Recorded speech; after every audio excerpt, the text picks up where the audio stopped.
Sur Canal Algérie. Il est 21h et comme tous les lundis, nous sommes là pour décrypter pour vous l'actualité nationale. Ce soir, cap sur nos terres, celles qui nourrissent l'Algérie. Alors que la campagne moisson-battage bat son plein à travers le pays, nous nous penchons sur l'état de la céréaliculture nationale pour cette année. Quels sont les enjeux, quelles sont les prévisions et surtout, quelles sont les recommandations phares du dernier Conseil des ministres pour ce secteur vital.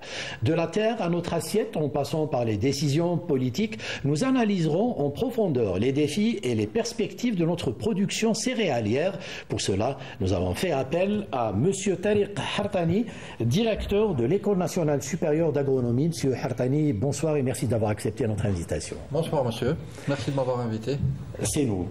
Nous avons également avec nous M. Brahim Mouhouch, vous êtes professeur à l'École nationale supérieure d'agronomie et vous êtes également membre du Conseil de la recherche scientifique et des technologies. Monsieur Mouhouch, bonsoir et merci d'avoir accepté notre invitation. Bonsoir, également. Merci pour l'invitation.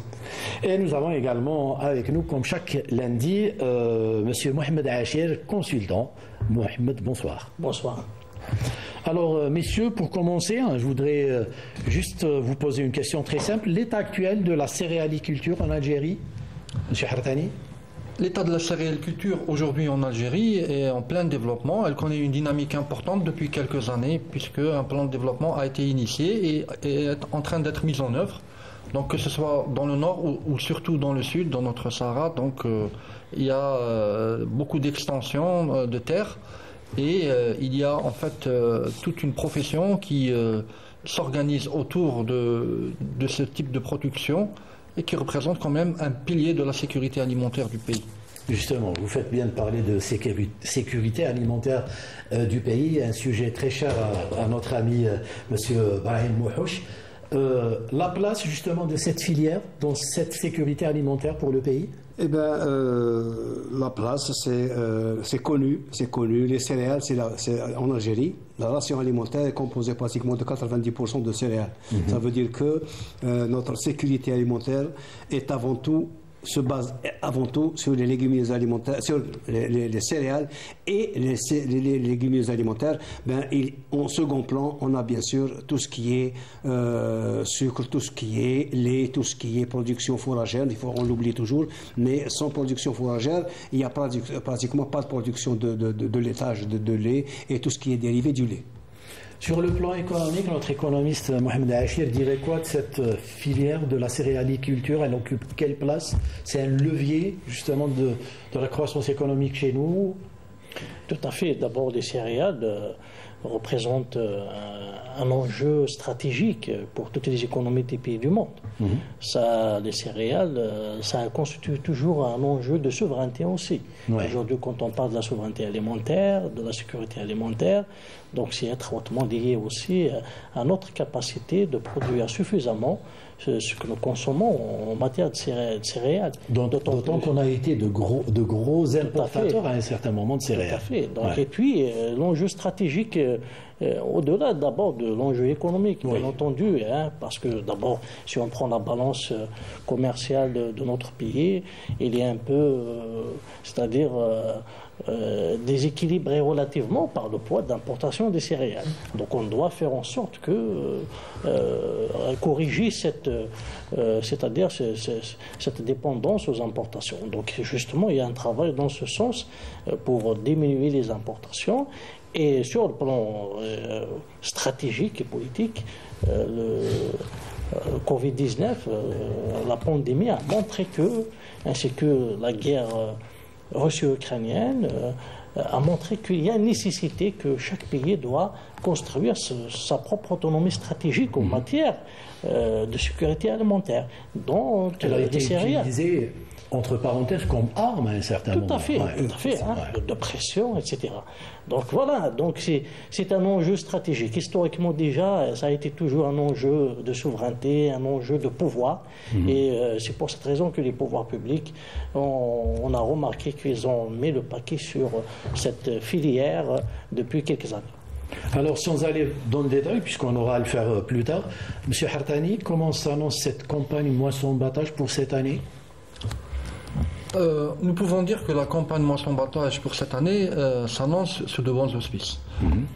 C'est-à-dire que il y a beaucoup de travail qui a été effectué depuis la campagne de l'année précédente.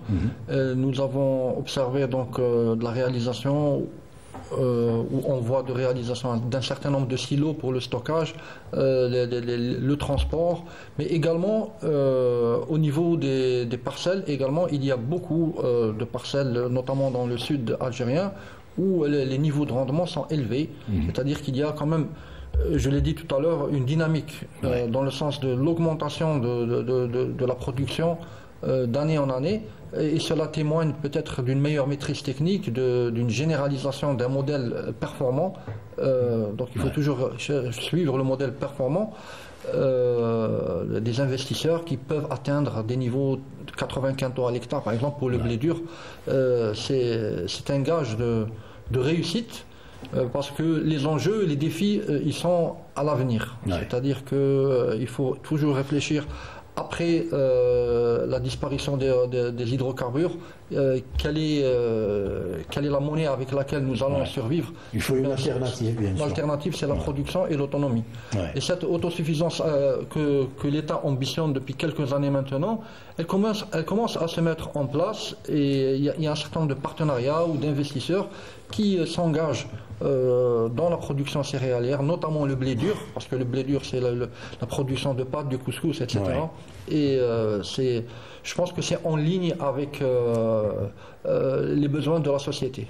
C'est vrai, hein, les résultats sont déjà là, on commence à les ressentir. Et c'est un sujet qui intéresse de plus en plus le citoyen algérien. Alors, Monsieur Mouhouch, quelles sont les régions céréalières principales en Algérie? Alors, là, il faut subdiviser cette question subdivisée en deux. Ça veut dire, est-ce qu'on parle de la céréaliculture en sec ou la céréaliculture en irrigué? Si on parle des deux. Les deux. On parle des deux, c'est important parce que l'Algérie ne peut pas se soustraire de ces deux conditions-là. Nous avons une bonne partie jusqu'à maintenant, peut-être 80% ou 90% de notre céréaliculture, de notre production céréalière, et dans le sud et surtout les hauts plateaux et les plaines intérieures, qui ont des rendements relativement faibles, mais comme la surface est importante, à titre d'exemple, Tiaret, c'est 350 000 hectares, c'est pas facile, c'est pas peu. Donc il y a une bonne partie qui est produite en condition c'est-à-dire hors irrigation. Ça c'est important. Mais depuis quelques années, ces dernières années, vu que le Nord n'arrive pas à subvenir aux besoins de la population, particulièrement pour le blé tendre, eh ben on a recours, les responsables à l'échelle nationale ont recours à une incitation à la production céréalière sous irrigation intégrale, c'est-à-dire riz al-kulli, et ça c'est important parce que s'il n'y avait pas assez d'eau, on n'aurait jamais pu faire ça. Mais c'est un aspect qu'on abordera tout à l'heure, l'irrigation, parce que donc les deux parties sont en parallèle, l'un est le complément de l'autre, parce que si la production sans irrigation au nord, elle est là où il y a assez de pluie, au-delà de 350 à 400 mm, on peut le faire. Mais si c'est moins de 300 ou 350 mm, il y a un handicap, c'est que le cycle de production, le cycle de la culture n'est pas fait normalement, et le rendement est le rendement est handicapé, surtout à cause de la sécheresse de fin de cycle printanière. Monsieur Hartani, on parle justement, lors du dernier Conseil des ministres, on a parlé d'une moisson 2025 placée sous le signe d'efficacité pour obtenir des résultats supérieurs à ceux enregistrés en 2024. Alors on ne peut pas parler de ces résultats sans revenir un peu en arrière pour parler de cette saison 2024. Quel bilan faites-vous de cette moisson 2024 et quels enseignements on peut tirer justement de ce bilan? Bon, il faut dire que la campagne 2024, donc la moisson 2024, s'est caractérisée dans le nord par une sécheresse relativement sévère, notamment dans les régions ouest, les plaines ouest du pays, ce qui a quand même engendré en fait un manque à gagner au niveau des exploitations agricoles, au niveau des agriculteurs. En revanche, dans les bassins de production dans le sud, je parle à Mnia ou alors à Adrar, on a assisté au début d'implémentation de projets, disons, ambitieux. Donc c'est des pivots de 30 hectares qui produisent. D'après les informations que nous avons obtenues, donc il y avait quelques soucis de maîtrise technique au niveau de certaines exploitations agricoles, notamment dans le sud pour l'année 2024, qui ont été corrigés progressivement en 2025. Donc en quelque sorte, le cycle de production dans le cadre de la politique de développement actuelle de la céréaliculture est en rythme croissant, c'est-à-dire qu'on essaye de s'étendre, on essaye de gagner en efficacité, notamment pendant la saison des récoltes, on évite les pertes, on évite aussi les périodes de forte chaleur, parce que l'humidité des grains, lorsqu'elle baisse trop, c'est pas bon par rapport au rendement, et donc il y a des leçons qui ont été tirées, et c'est ce que je trouve encourageant. Très bien. Alors, pour le téléspectateur qui nous regarde, Monsieur Mouhouch, quels sont les principaux défis auxquels fait face l'agriculteur, à part le climat? À part le climat, donc, y compris, dans le climat y compris l'eau, qui est le facteur le plus important. C'est surtout la pluviométrie. Hein. Oui, malheureusement. Mais il faut bien, on ouvre deux guillemets, c'est que cette année a été meilleure que celle de 2004, du point de vue pluviométrique. 24. Oui, il y a eu une sécheresse donc, en hiver, mais ça a été rattrapé pendant les 2 derniers mois, non seulement pour l'agriculture, mais aussi même pour les réserves en eau souterraines et les barrages qui ont été meilleurs que cette année actuellement. Pratiquement, nos barrages ne sont pas loin de 50% de remplissage. Un tout petit peu moins, mais alors que l'année dernière, c'était 32-35%. Et là, c'est important. Les facteurs de production qui sont très importants pour l'Algérie, qui est connu, sont ce climat-là, et particulièrement le facteur de pluviométrique.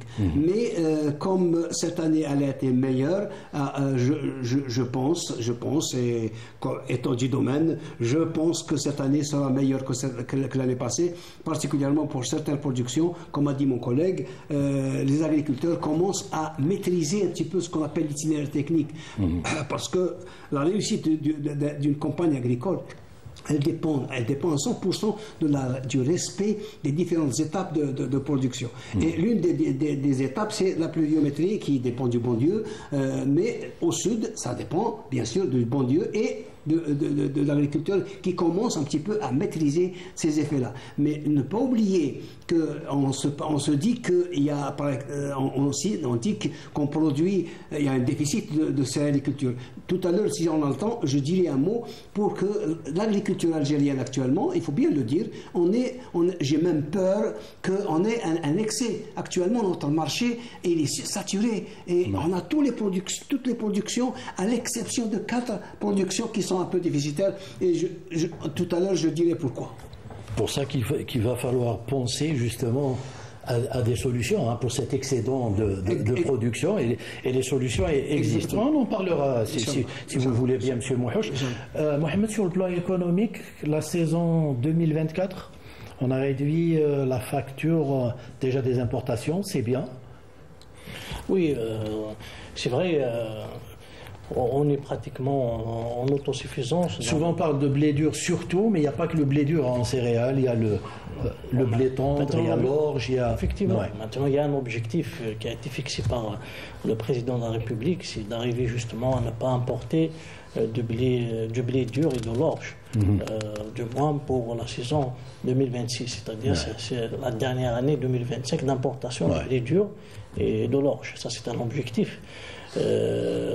Mais le blé tendre, il faut un peu de temps aussi. Et puis, il faut agir simultanément, parce qu'il y a même nécessité de changer un peu le mode de consommation des Algériens. Nos habitudes alimentaires. Nos habitudes alimentaires, et il faut les réorienter, et bien sûr avec justement une abondance dans certains produits maintenant, produits des fruits, des légumes, etc. Effectivement, il y a une abondance.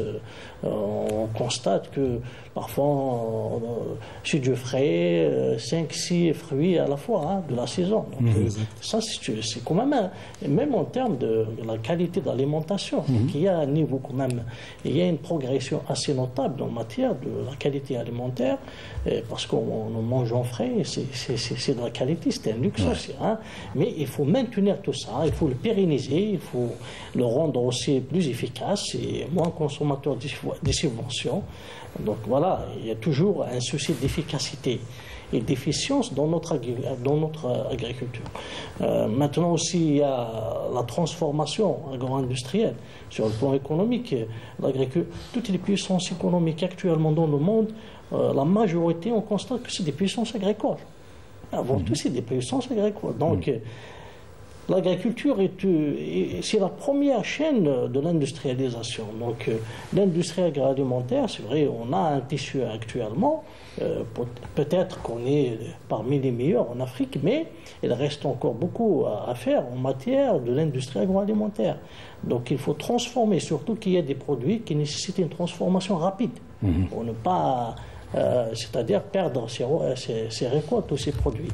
Donc je pense qu'on a atteint quand même des niveaux de performance dans plusieurs filières, mais reste cette filière de la sériculture, cette filière aussi de l'aliment de bétail aussi, donc qu'il faut encore rendre plus performante et surtout augmenter les rendements dans ces filières, de façon justement à arriver à des objectifs au moins de réduction de la facture d'importation. Parce que quand on voit actuellement la balance commerciale, les dernières statistiques données par l'OMS, donc on est toujours à 9 milliards de dollars d'importation de produits alimentaires.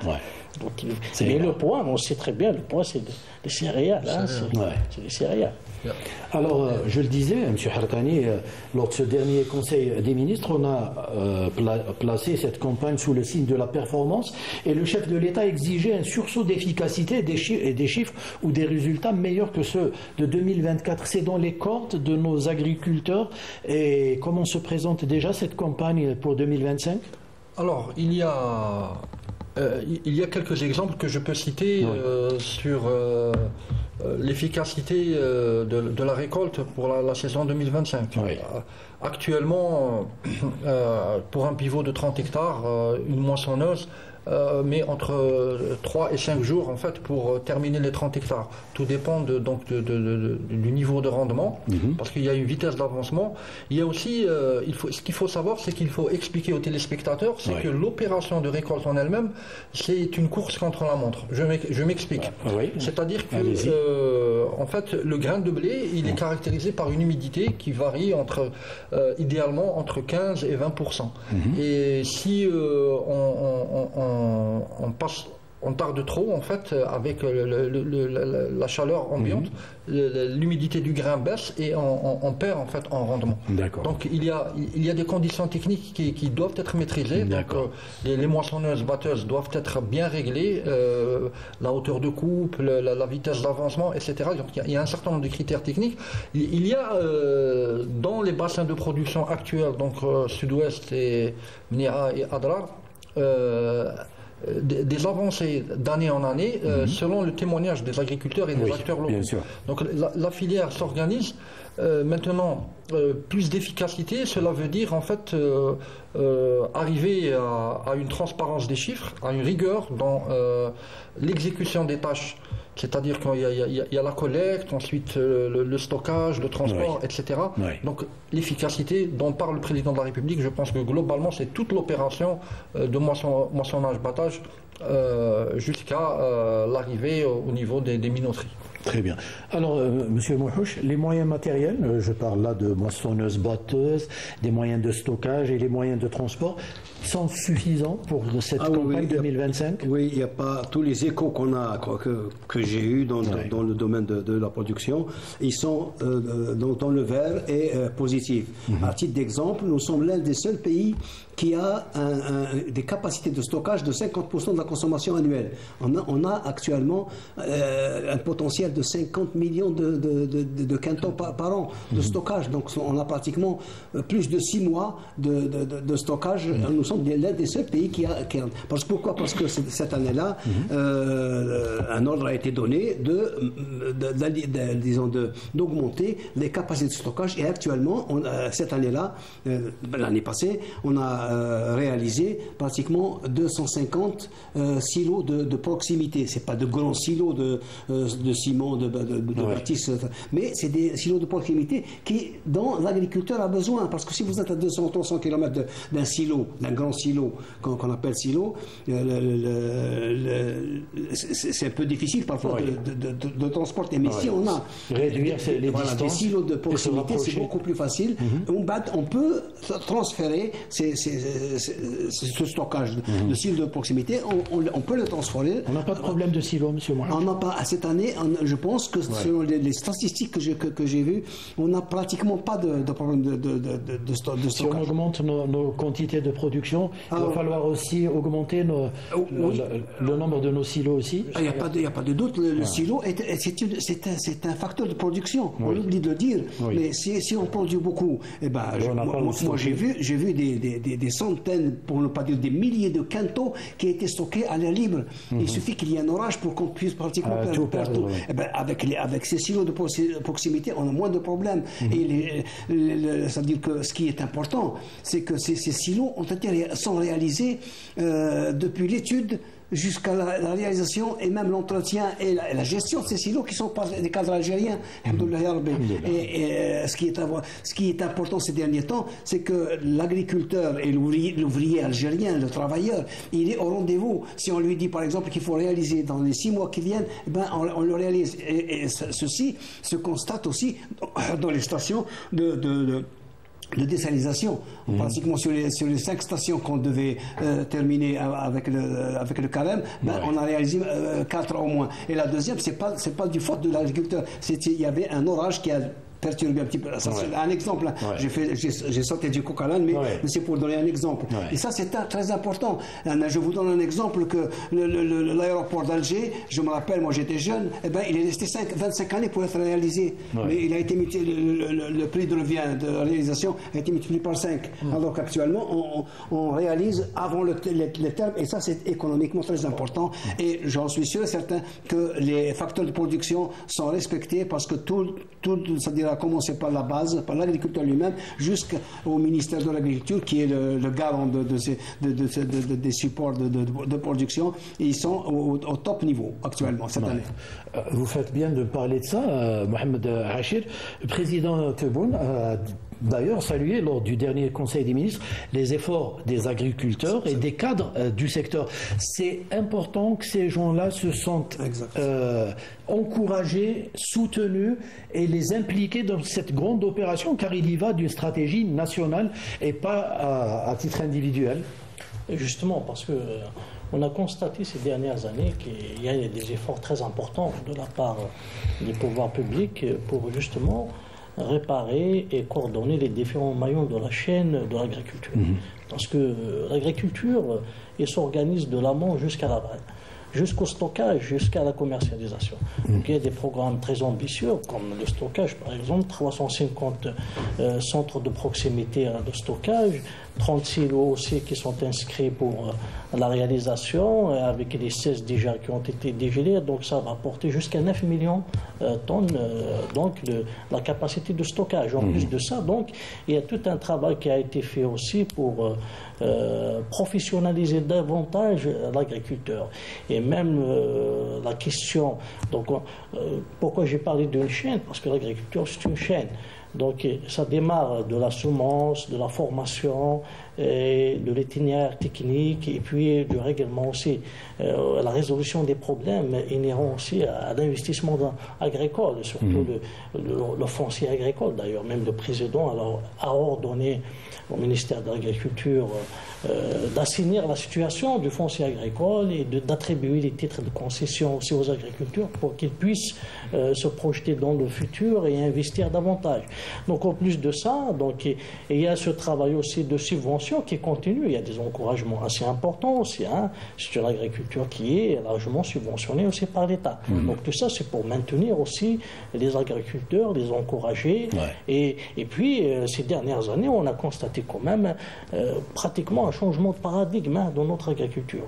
Donc on libère davantage l'investissement agricole. Et ça, c'est très important.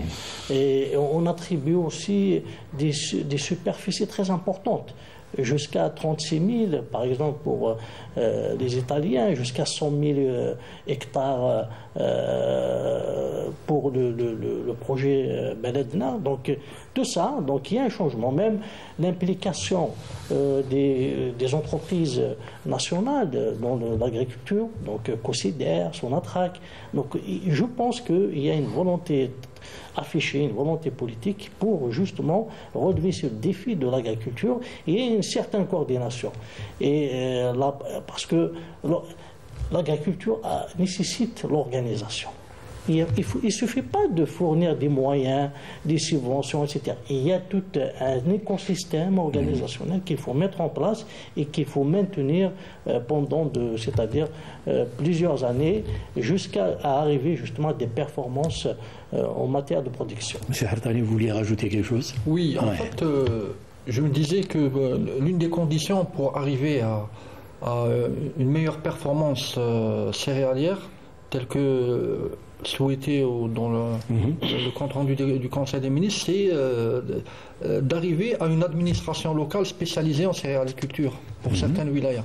Parce que nous avons des wilayas céréalières, que ce soit dans le nord ou dans le sud du pays. L'encadrement technique doit être performant. C'est-à-dire que, par exemple, tout ce qui est la mécanisation agricole, le réglage des machines, etc., la réparation, vous savez que la différence, par exemple, pour le moisson-battage, on a actuellement des pivots qui, de 30 hectares que l'on récolte en 3 jours et des pivots que l'on récolte en 7 jours. Ça veut dire que parfois il y a des pannes et parfois il faut qu'on ait des cadres techniques, une administration qui, pour certaines wilayas, je répète encore, qui dépasse la vision classique où ils font tout, ils font beaucoup d'administration, mais ils sont proches, pas suffisamment proches des préoccupations des agriculteurs qui ont parfois des problèmes, des imprévus sur le terrain. Et donc quand on a une bonne maîtrise technique, une spécialisation, on est là à répondre aux attentes. Et donc c'est tout l'intérêt du secteur en fait. Alors pour revenir sur les réseaux de collecte, ils sont fonctionnels à travers tout le pays, et s'il y a, comme le disait M. Hartani, des dysfonctionnements, est-ce qu'il y a des mécanismes d'alerte? Oui, des mécanismes d'alerte, pourquoi?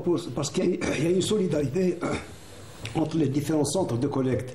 Et il faut pas, la collecte ne dépend pas seulement des silos. Il y a aussi des moyens de transport qui sont très importants. Parce que sans moyens de transport, même si on a beaucoup de production, elle peut être perdue à cause du manque de transport. Actuellement, alhamdoulilah, cette année, on voit que les moyens de transport, il y a aussi les moyens de sécurité. Il y a moins des moyens de sécurité. Même la protection civile, elle a un rôle à jouer dans cette opération de collecte. Pourquoi? Parce qu'il suffit qu'il y ait une étincelle pour que tout se passe de côté. Tout le monde est mobilisé. On a constaté, moi ça fait un mois et demi, ou un mois et 10 jours, j'étais du côté de Ndéa, et ben tout le monde est mobilisé. Tout le monde, sincèrement, on ne peut pas trouver un secteur qui n'est pas rassuré. Ben, comment voulez-vous que ça ne marche pas? Ça doit marcher, parce que, je me rappelle, avant, il y a une dizaine d'années, je vous assure que 50% des récoltes étaient stockées à l'air libre. Il suffit qu'il y ait un orage de fin de printemps pour que tout passe à côté. Et pratiquement, il n'y a pratiquement pas, mais il y a actuellement des dépôts à l'air libre, mais de quelques heures, parce qu'ils déposent, parce que c'est urgent, on bat tout de suite avec des pocs-là, avec des pocs-là, et ils chargent le tout pour le transférer vers les silos de proximité, ou les grands silos qui sont connus. Actuellement, le problème qui se pose pour la céréaliculture, je le dis et tout le monde le sait, c'est les problèmes naturels. contre lesquels on ne peut rien faire. S'il y a un manque de pluie, surtout pour le nord, il est au plateau. S'il y a un manque de pluie, mais actuellement, les efforts qui sont fournis par les instances à l'échelle nationale, à tous les niveaux, il faut reconnaître qu'on a fait beaucoup de pas en avant pour donc surmonter ce problème de production, et sans oublier que pour ce qui est de la production de céréales et surtout le blé dur, beaucoup de gens croient qu'on ne peut pas produire.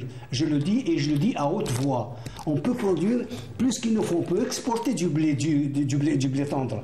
Le blé tendre. Le blé dur actuellement. Le blé dur actuellement. On avait compris que vous vouliez dire le blé tendre. Non, je voulais dire le blé tendre, parce que le blé dur, je crois qu'avec les 20% qui nous manquaient, actuellement, je pense qu'on n'est pas loin de ces 20%. Même si on ne les fait pas, on n'est pas loin. Mais pour la production de blé tendre, qui est estimée à peu près à entre 8 et 9 millions de tonnes, qui est énorme, ça ne veut pas dire qu'on ne peut pas produire, il faut le dire, parce qu'on est spécialisé dans ce domaine-là, on peut produire, mais le problème du blé tendre, c'est qu'il n'est pas rentable, il n'est pas alléchant pour l'agriculteur. Il ne faut pas confondre. L'Algérie peut produire autant qu'on veut de blé tendre, surtout avec le sud. Mais le problème, c'est que le blé tendre n'est pas attirant, n'est pas rentable, parce que le mètre cube d'eau qu'on utilise, il produit 300 grammes ou 400 grammes de blé, ça fait à peu près 40 dinars. Avec le même mètre cube d'eau, avec la pastèque, on produit 140 kilos de pastèque.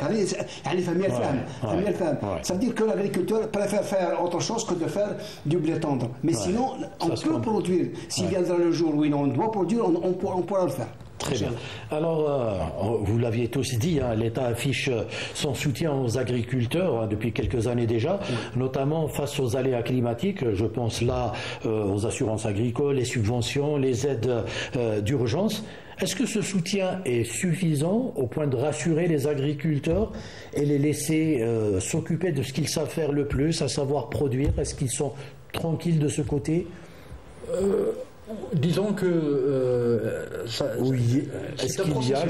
un processus parce que en fait chaque campagne est caractérisée par ses données contextuelles. D'accord. Si vous allez dans la région de Constantine, de Constantinois, c'est quelque chose. Si vous allez dans l'Ouest, c'est autre chose. Et donc, chaque année, en fait, l'État propose des dispositifs pour soutenir les agriculteurs dans leur activité, que ce soit en intrants, que ce soit en subvention, que ce soit en facilitation d'acquisition de semences. Donc, il y a quand même pas mal d'initiatives, de mesures, notamment en début de campagne, qui ont été introduites et qui ont été dans la réussite relative de la campagne actuelle. Je citerai par exemple pourquoi la plupart des agriculteurs cette année ont semé à temps, parce que les préparatifs étaient relativement bien engagés à partir d'octobre. Donc, et puis on a tiré les leçons du passé. Et ça, c'est positif, la maturation du projet. Maintenant, effectivement, il y a le problème de la fertilisation, des traitements phytosanitaires, tout ça. Il y a des dispositifs, mais les contraintes sont un peu agrotechniques. Ces techniques agrotechniques, elles demandent quand même du conseil agricole. Il y a du chemin encore à parcourir, malgré les efforts que font les structures de l'État. C'est-à-dire que c'est un pays qui est vaste, qui est grand. Nous avons des agriculteurs qui ont très très bien réussi. Certains sont à côté de la plaque, effectivement, mais disons, en moyenne, on voit qu'on a beaucoup de cas qui ont bien réussi. Très bien, et ces mesures sont perfectibles, bien sûr. Vous vouliez rajouter quelque chose, monsieur? Je voulais ajouter quelque chose de très important. Il faut témoigner les choses. Les subventions, je ne pense pas qu'il y ait un pays dans le monde, sincèrement, qui subventionne autant le citoyen algérien, pour ne pas dire l'agriculteur, le citoyen algérien, particulièrement dans deux domaines. Le domaine de l'agriculture, il y a des productions qui sont pratiquement subventionnées 50% de leur prix de revient. Il y a aussi la partie hydraulique. Avec tous les efforts qui ont été consentis depuis une dizaine d'années, et surtout ces 5 dernières années, il n'y a pas beaucoup de pays qui peuvent ou qui ont déjà subventionné à ce niveau-là, où alhamdoulilah, alhamdoulilah, c'est pour ça que l'agriculteur et le citoyen algérien, il est souvent rassuré dans ce qu'il fait, parce que s'il n'y avait pas de subvention, croyez-moi qu'il y aurait beaucoup de productions qui ne sont pas supportées. Ouais. Voilà. Sur le plan économique, Mohamed, M. Mouhouch a bien fait de parler du blé tendre. Parfois, c'est stratégique aussi. On ne peut pas tout produire lorsque l'on sait que ce n'est pas, par exemple, rentable pour nous. On peut continuer à importer du blé tendre et se consacrer au blé dur ou à l'orge. Des fois, c'est stratégique aussi. C'est des choix stratégiques à faire. Oui, bien sûr, c'est stratégique. Hein. Surtout que ça constitue l'essentiel de notre mode de consommation. Donc maintenant, il y a des pays qui se sont engagés dans le blé tendre et le blé dur malgré un coût de revient très élevé. C'est-à-dire réellement, si on fait du raisonnement économique, peut-être vaut mieux importer. C'est moins cher que de le produire localement. Mais de point de vue après de souveraineté stratégique, etc., donc il y a la politique qui prime aussi. Hein. Donc il y a le choix politique aussi, le choix de souveraineté.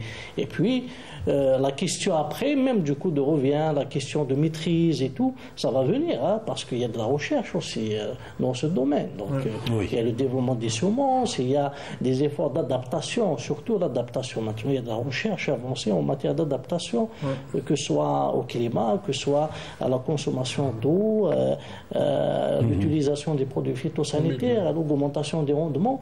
Donc il suffit que tous les secteurs marchent ensemble pour viser des objectifs à moyen et pourquoi même à long terme, parce que c'est des questions stratégiques.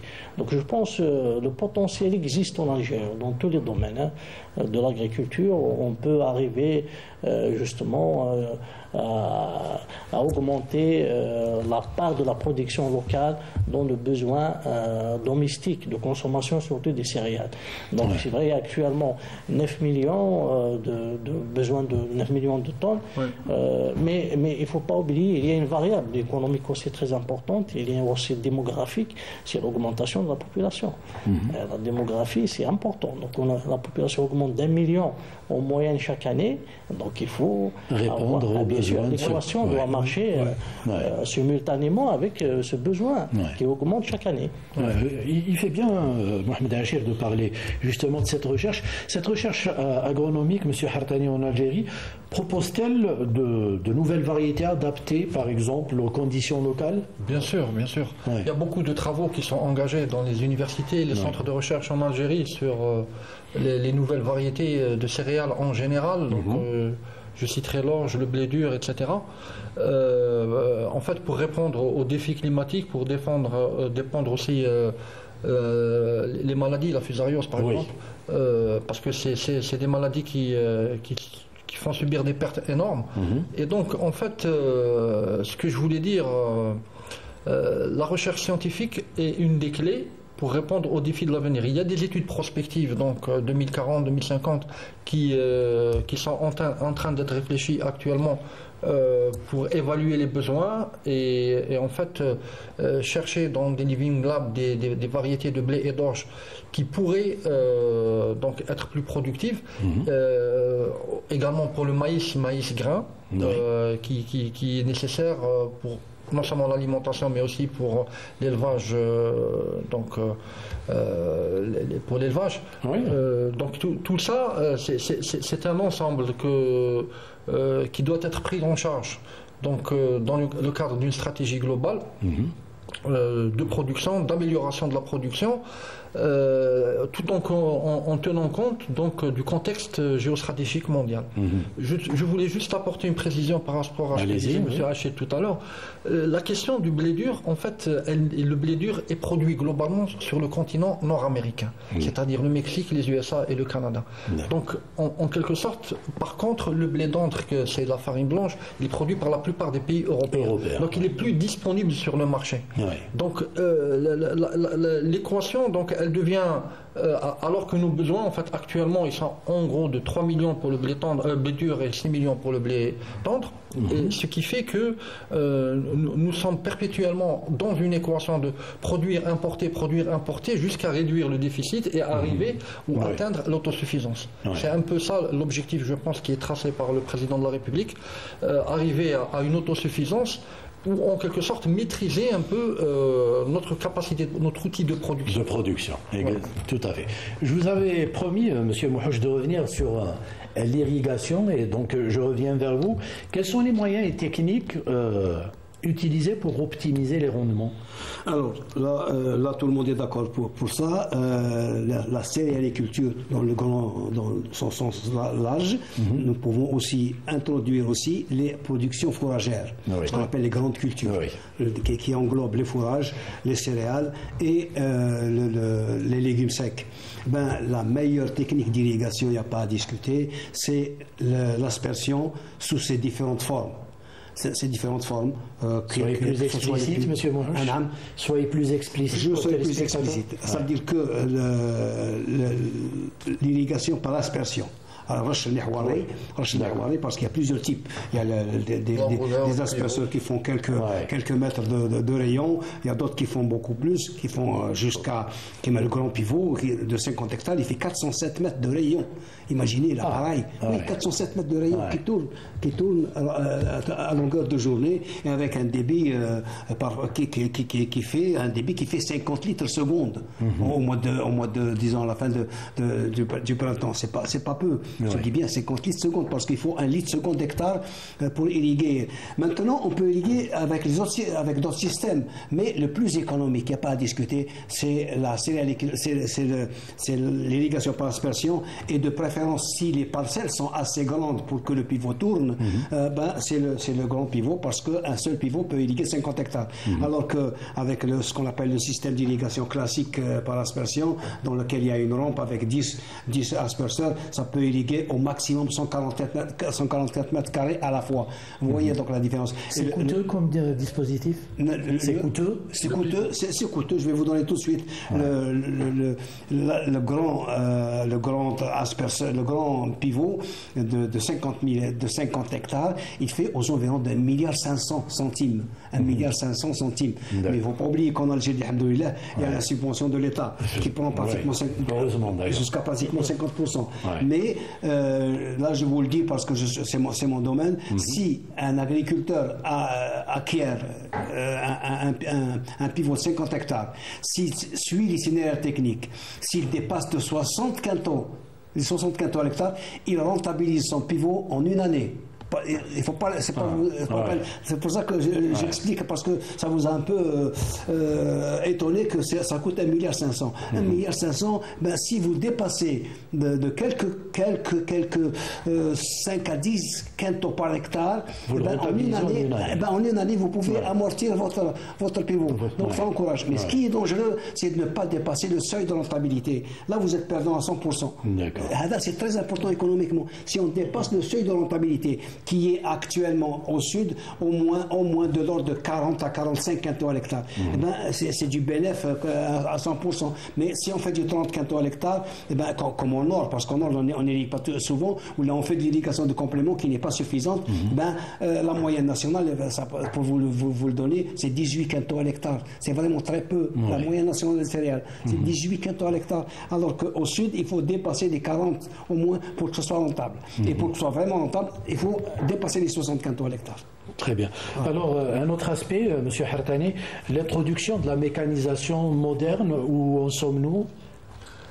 C'est un objectif, donc introduire notamment les semoirs et les moissonneuses-batteuses performantes, surtout que nous nous engageons en fait dans une agriculture de grands espaces, c'est-à-dire dans le sud notamment. Je pense que une partie de l'avenir de la sécurité alimentaire du pays se joue dans les bassins de production sahariens actuellement, et les moyens qui sont engagés commencent à arriver en fait, parce qu'il faut des machines de forte puissance, de grande dimension, pour pouvoir être efficace.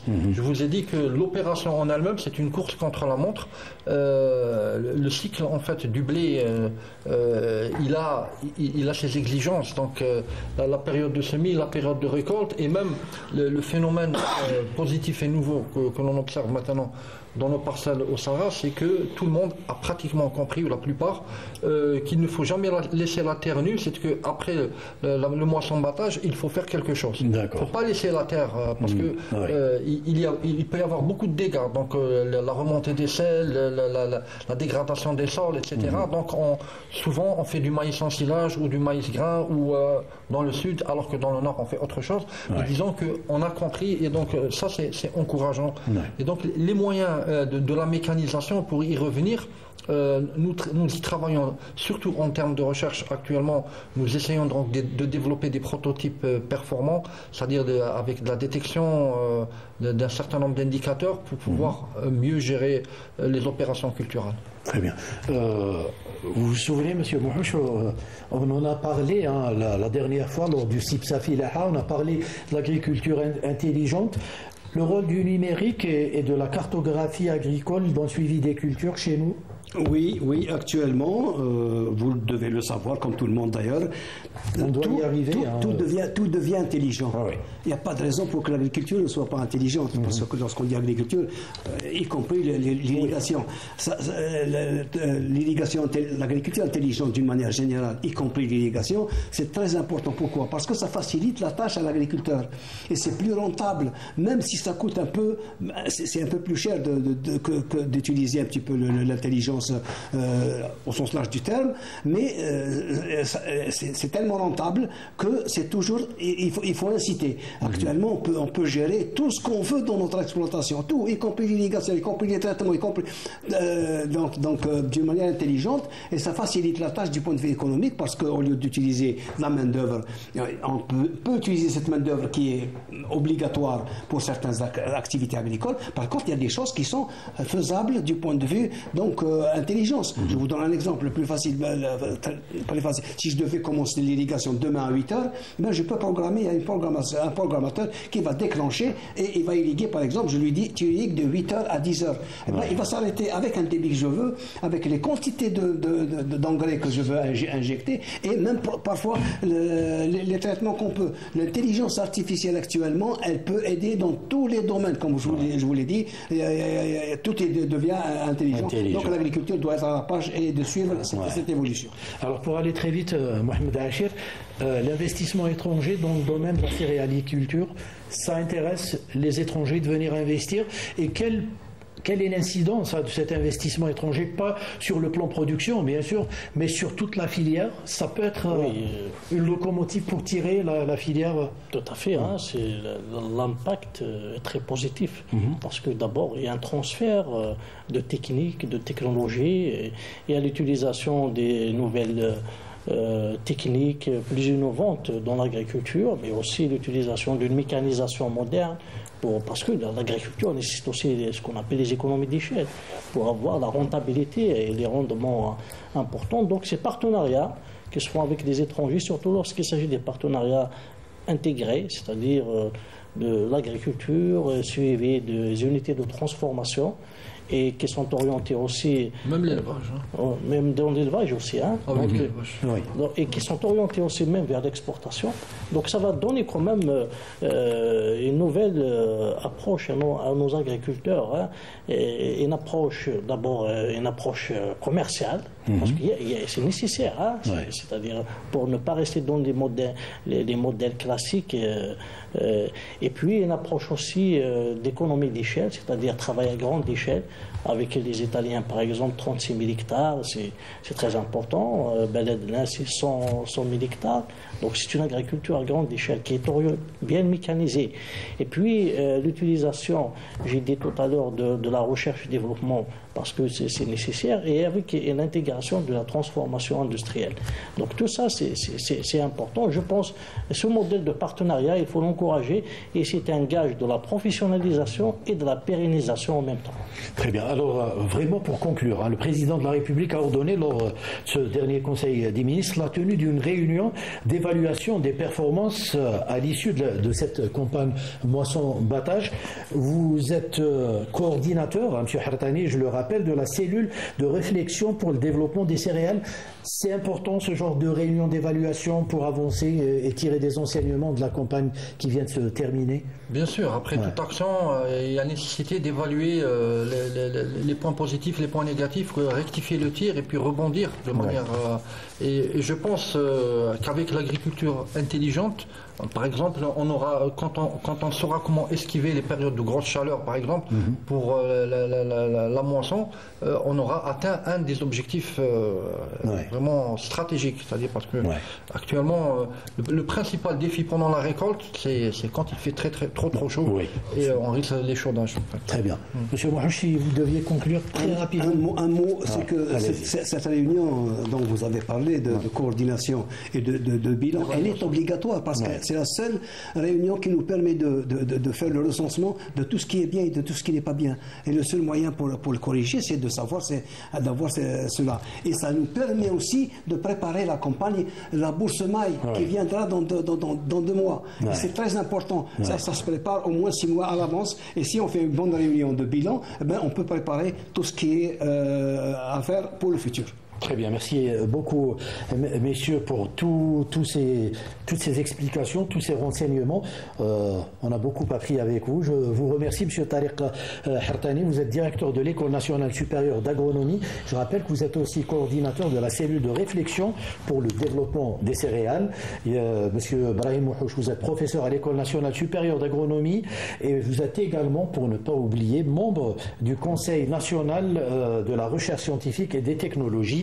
Monsieur Mohamed Achir, vous êtes consultant. Merci à vous trois d'être venus ce soir nous éclairer sur ce sujet. Merci à tous nos amis techniciens du Studio 2 et merci à vous de nous avoir suivis. Excellente soirée.